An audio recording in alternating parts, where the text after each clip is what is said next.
Bismillahirrahmanirrahim. Assalamualaikum warahmatullahi wabarakatuh. Alhamdulillahillazi ma la 'ainu ra'at wala uzunu sami'at wala khatara fi qalbi bashar. Asyhadu an la ilaha illallah wahdahu la syarikalah wa asyhadu anna Muhammadan 'abduhu wa rasuluh la nabiyya ba'da. Dengan bismillah awalnya kalam, kepada Allah Tuhan yang Rahman, bersifat wujud beserta kidam, pujian umat siang dan malam. Kemudian salawat dan salam kepada Nabi Muhammad sallallahu alaihi wasallam, junjungan kita seluruh umat, pangkatnya tinggi dunia wal akhirat, selatan timur utara barat, yang telah berhasil menancapkan kalimat la ilaha illallah Muhammad Rasulullah di permukaan bumi ini. Sahabat JKTV yang kami hormati, apabila kita di dalam hidup ini tentu memiliki tujuan, dan di antara tujuan itu ialah ingin sukses tidak hanya di dunia, melainkan juga ingin sukses di akhirat kelak. Berkenaan dengan ini, ada 5 pesan Nabi jika kita ingin mencapai kesuksesan dunia dan akhirat. Apa 5 pesan Nabi? Yang pertama ialah tuntut ilmu pengetahuan.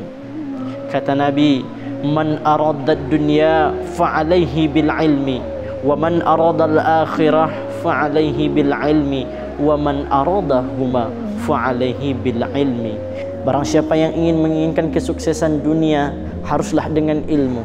Jika ingin sukses di akhirat, harus dengan ilmu.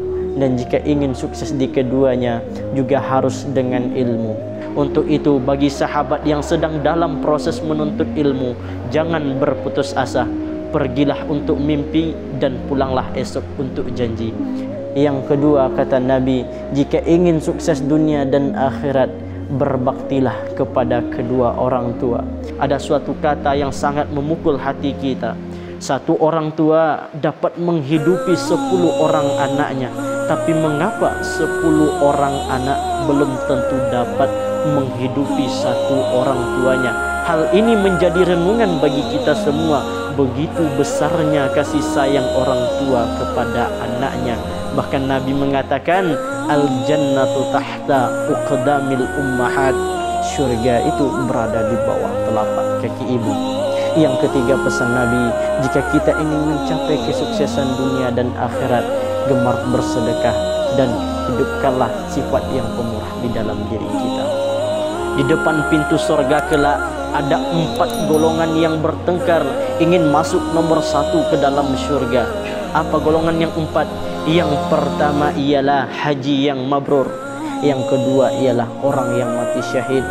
Yang ketiga ialah orang yang pemurah. Dan yang keempat ialah ulama. Keempat orang ini bertengkar ingin masuk nomor 1 ke dalam syurga. Pada saat itu datanglah Jibril dan bertanya, kau kenapa mau masuk nomor 1 ke dalam syurga? Dia menjawab, saya dulu Jibril haji. Katanya haji yang mabrur nomor 1 masuk ke dalam syurga. Siapa yang bilang? Ulama. Kalau begitu jangan kau dului ulama. Ditanya orang selanjutnya, kau kenapa mau masuk nomor 1 ke dalam syurga? Saya dulu Jibril mati syahid. Katanya orang yang mati syahid nomor 1 masuk ke dalam syurga. Siapa yang bilang? Ulama. Kalau begitu sama dengan yang tadi, mundur. Ditanya lagi orang selanjutnya, kau kenapa masuk nomor 1 ke dalam syurga? Saya dulu Jibril kaya. Kekayaanku saya sumbangkan di jalan Allah Subhanahu wa ta'ala. Katanya orang kaya yang pemurah nomor 1 masuk ke dalam syurga. Siapa yang bilang? Ulama. Kalau begitu sama dengan yang tadi, mundur.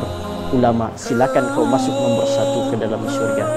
Pas ulama ini masuk selangkah menuju pintu surga, ini ulama istighfar, astaghfirullahalazim. Bertanyalah Jibril, kau telah disuruh masuk nomor 1 ke dalam surga, tapi kau mau masih istighfar.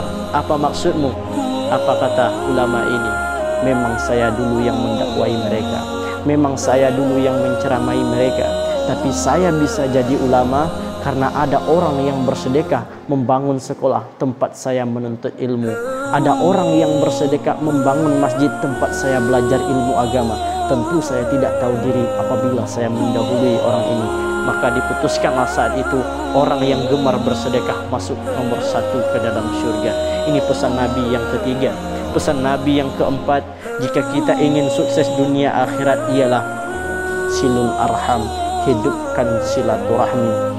Banyak di antara kita yang silaturahminya putus berhari-hari, berminggu-minggu, bahkan bertahun-tahun. Nabi mengatakan orang yang suka memutuskan silaturahmi lebih dari 3 hari saja, falaisa minni, bukan umatku, kata Nabi. Mari kita renungkan, sementara silaturahmi kita putus bertahun-tahun lamanya, mari kita perbaiki sikap silaturahmi yang rusak itu. Bagaimana caranya? Timbulkan sikap pemaaf dalam diri kita dan hilangkan rasa dendam di antara kita. Yang terakhir wasiat Nabi ialah, jika kita ingin sukses dunia akhirat, wa minal laili fatahajjad bihi, bangun di sepertiga akhir malam untuk melaksanakan solat tahajud. Kita lihat dari awal sampai nomor 4, itu idealnya memperbaiki hubungan dengan sesama manusia. Tapi yang nomor 5 adalah memperbaiki hubungan dengan Allah Subhanahu wa ta'ala. Dengan apa? Melaksanakan solat tahajud. Apa hikmah solat tahajud, saudara-saudaraku? Yang pertama, hidup kita dimuliakan oleh Allah Subhanahu wa ta'ala. Yang kedua, apapun doa kita, apapun permintaan kita, insya Allah dikabulkan oleh Allah Subhanahu wa ta'ala. Nabi pernah mengatakan, jika kita melaksanakan solat tahajud 40 hari 40 malam berturut-turut, maka Allah malu tidak mengabulkan doa kita. Apa hikmah solat tahajud? Jika kita ingin menjadi pejabat yang kaya raya, tidak perlu sogok kiri kanan depan belakang, maka perlu kita melaksanakan solat tahajud. Insya Allah satu dunia memengisikan kita. La haula wa la quwata illa billah. Tiada daya dan upaya kecuali pertolongan Allah Subhanahu wa ta'ala. Itulah 5 wasiat Rasul, sahabat, saudara-saudaraku. Jika kita ingin mencapai kesuksesan dunia dan akhirat, mudah-mudahan dapat kita ambil hikmah dan pelajaran. Kami sudahi dengan wabillahi taufiq wal hidayah. Wassalamualaikum warahmatullahi wabarakatuh.